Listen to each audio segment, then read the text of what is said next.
Ooh, trying to make this one a short one. Kind of hard for me to talk about this one, not because it's dramatic or something, anything like that. It's just I'm trying to get myself comfortable talking about genres that I don't necessarily kind of go out of my way to watch movies from. For instance, in this case, horror. Like, I know this isn't like a, The Shining, The Conjuring horror kind of thing, but it is still horror. That's still the genre. I might have read or been told horror comedy, which kinda. More horror than a comedy.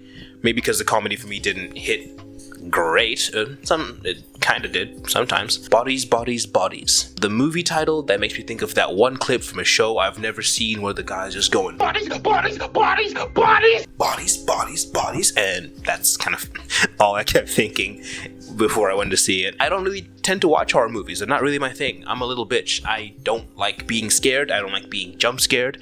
I especially don't like being jump scared. Like, the second one jump scare happens, I'm just sitting there in fear it's going to continue to happen. And like I said, I'm a little bitch. As a kid, I was scared of everything. I was scared of Independence Day. I saw Independence Day once and then had to go and wake my parents up in the middle of the night because I was scared of aliens. Aliens! Like, I mean, these ones had tentacles, so I guess that probably made me just kind of creeped out. But yeah, so saw Bodies, Bodies, Bodies a couple nights ago, and I had fun. It has the Clyde stamp of approval of fun, so that's a good starting point. I think it was a very well made movie. I like the concept. I think it was really well done, actually. I have to learn that just because I'm not a big fan of how a story is on an emotional level doesn't mean it's not a good story. I think that just means it's a different kind of story and it's not necessarily for me, but there's other things for me to appreciate in this movie besides the story. So I guess the story, if I could explain it. So we have Sophie and B, and they're going to their friend David's house, this really large, lavish mansion. I guess it's his parents' place. And they're going to go there and to wait out this hurricane, this storm that's coming out. So basically, a bunch of friends go to a big house to party through a hurricane because, hey man, everyone knows doing shit while it's raining outside is dope. Sleeping while it's raining outside, amazing. Watching a movie while it's raining outside, great. Having some friends over and just having some drinks, great as well. Our couple end up at the mansion and everyone gets really drunk and fucked up. They play a game of Bodies, Bodies, Bodies, which you might know by other names. I don't think I knew it by this name. I don't know if it's a very popular name for this kind of game. Basically, lights go out, one person's the killer. Everyone else basically is just trying not to die, and every time you stumble upon a body, you yell, Bodies, Bodies, Bodies! Everyone comes and investigates, and you gotta figure out who the killer is. So I think I've played a game like this, but I think I played it as Mafia.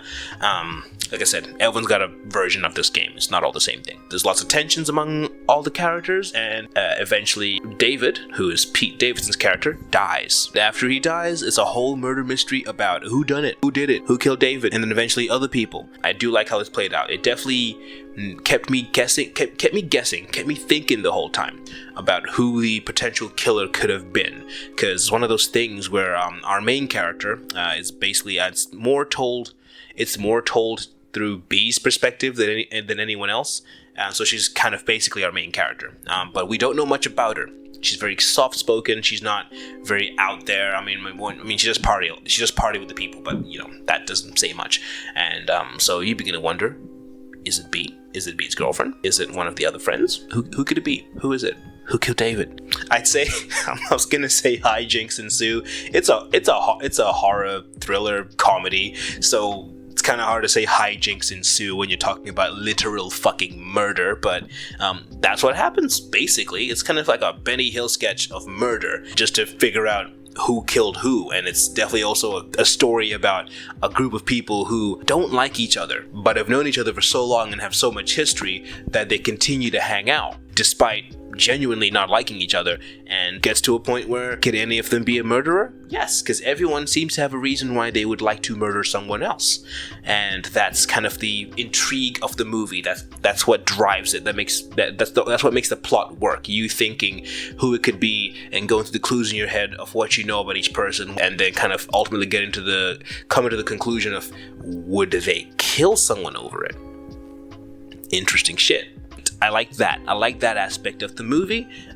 What I didn't like so much are the characters themselves. Ironically, I didn't like the people. Any of them. They're all unlikable. Every single one. The only person who was the least unlikable person was B, and that's pretty much because I knew nothing about her and she didn't divulge too much about her until the very end, and even then it's not really much. So like each person's kind of a dick, and like, you know, horror movies have this thing where everyone's got to be an asshole, that way if they die you don't feel that bad. But this is like a different kind of asshole. This felt uncomfortable. Their dynamic with everyone just felt uncomfortable.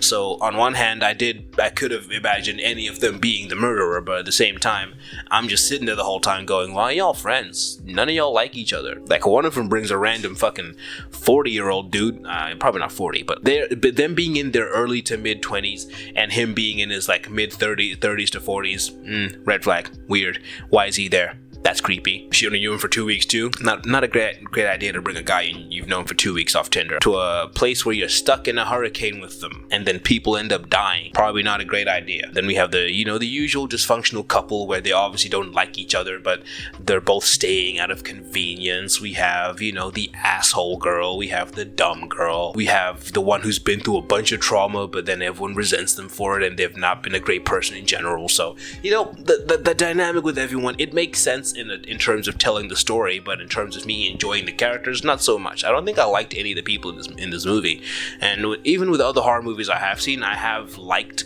characters. Even if they were flawed, I still liked them, but in this one, not so much, which helped. So when someone eventually died, I didn't really care. Not that I didn't care, but I didn't feel like giant loss, like, oh no, not so and so, they were so good, because none of them were. Try not to spoil this, because I've told like the main conceit of the movie, but that's kind of it. I'm not going to spoil the ending. I'm not going to kind of spoil like the intricacies of a lot of shit. I'm just kind of I'm giving a general kind of overview of my experience with it. I didn't like the comedy that much. I think Pete Davidson being in this movie meant he got one good scene of pure comedy, and then that's kind of it. Everything else, he was being a dick. Then he dies, which I guessed, because he's the most famous person there. It had to be him.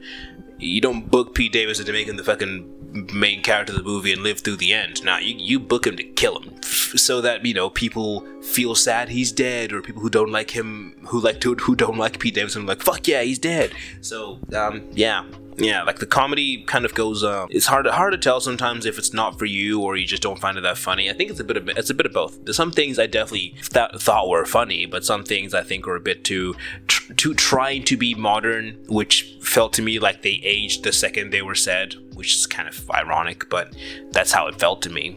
I felt like some jokes were trying too hard to pander to the TikTok demographic.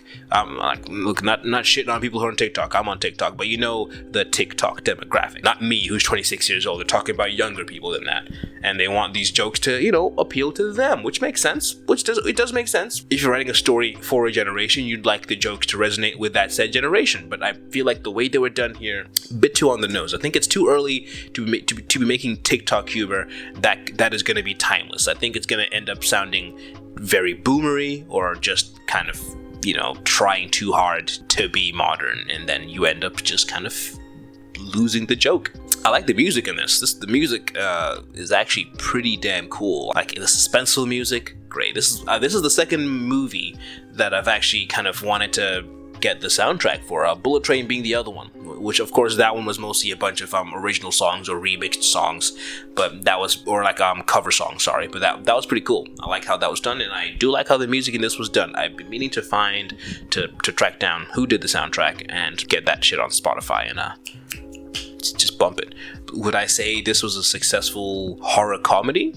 As a mystery, yes, I think it was definitely successful in being a mystery. When they finally get to the bottom of it all, that's kind of up for debate. I think it worked, but also didn't at the same time. It depends on where you're going from. It depends on if you're looking at this as a comedy or you're looking at it as a horror movie. If you're looking at it as a comedy, the ending is pretty damn good, but if you're looking at it as a horror movie, the ending is kind of underwhelming, really. But that doesn't mean the journey to get to there wasn't fun. I had lots of fun with this. Even in the dark cinema, me being a little bitch and trying my best to just kind of get through it. I'm like that. I know. men are not meant to be scared of horror, but this one is. Deal with it. So, bodies. Fun experience. Did I get it on Blu-ray? Nope. Probably not. If someone put it on if someone put bodies on at a party, I actually think I'd be more than happy to watch it again. Actually, that's strange. I didn't think I'd find myself saying that. I usually don't feel that way about horror movies or things like this. But if someone put bodies on, I'd be keen. I'd watch it. I'd have fun with it again. Especially now I've seen it once. I can kind of piece together shit from later on. I did go to the bathroom and miss a scene where something happened between two characters that just, when it was explained to me, it was confusing as shit. So I'll have to actually see this again to kind of fill in the dots. Fill in the blanks. The phrases connect the dots. I know my phrases. I promise.